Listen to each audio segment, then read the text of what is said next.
Сейчас мы находимся на улице Ширалиева, недалеко от перекрестка Сахунбаева.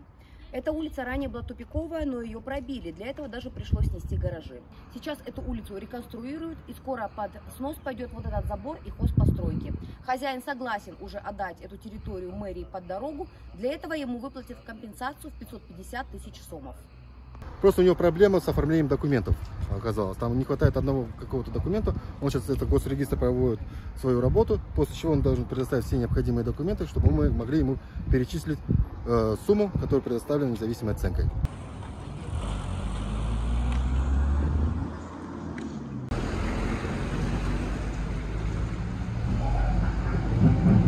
Данный участок был включен в рамках второй фазы от улицы Ахунбаева до Джайльбатыра. Это первый этап, и второй этап от Джайльбатыра до кладбища, до Южной кладбища.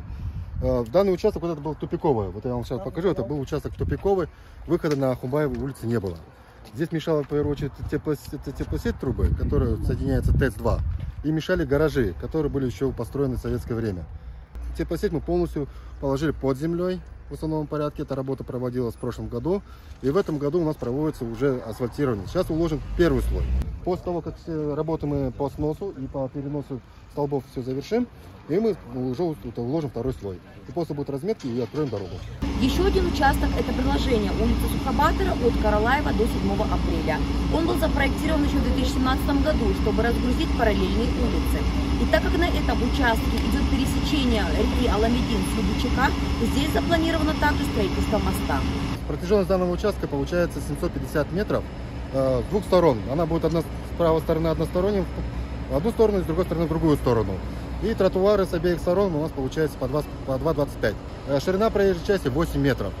Это получается, с одной стороны, посередине у нас Любичака, получается как улица Набережная, можно сказать, в будущем. Два моста идет с правой стороны и с левой стороны. Ширина моста у нас получается 12,5 метра. Также получается проезжая часть 8 метров и с обеих сторон тротуары по 2 метра. Кроме этого, проводится металлоконструкция здесь усилена, выдерживающая 9 баллов, которая прошла тоже госэкспертизу, которая должна выдержать не минимум 9 баллов. Почему задержка была данного строительства моста? Мы ждали запчасть, которая необходима именно для этой конструкции моста, так как именно шарики, позволяющие двигать моста при вибрации. Потому что любой мост, она вибрирует. И чтобы не было разрушения металлоконструкции, специально это есть металл, то есть это запчасть, которую мы ждали именно с Российской Федерации. Данный участок мы планируем открыть где-то 15-20 июня текущего года.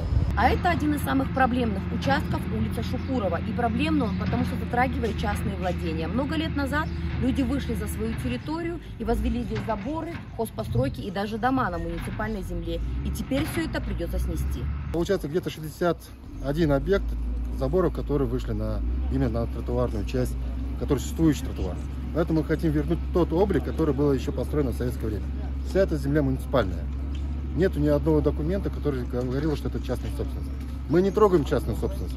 Мы только просим освободить муниципальную землю, чтобы мы могли построить дорогу, ирригацию и тротуарную часть, которая существует.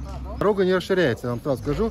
Дорога будет строиться по существующей, которая вот 9 метров было и 9 метров остается. Это получается, мы строим ирригацию. Полностью для ирригации ведет два варианта работы своей. Это полностью получение тайной воды, дождевой воды и полив зеленого насаждения. Поэтому здесь у нас только они вышли на ту землю, которую необходимо построить ирригацию и построить также тротуар. Тротуар необходим для обеспечения самих горожан, самих жителей этой улицы.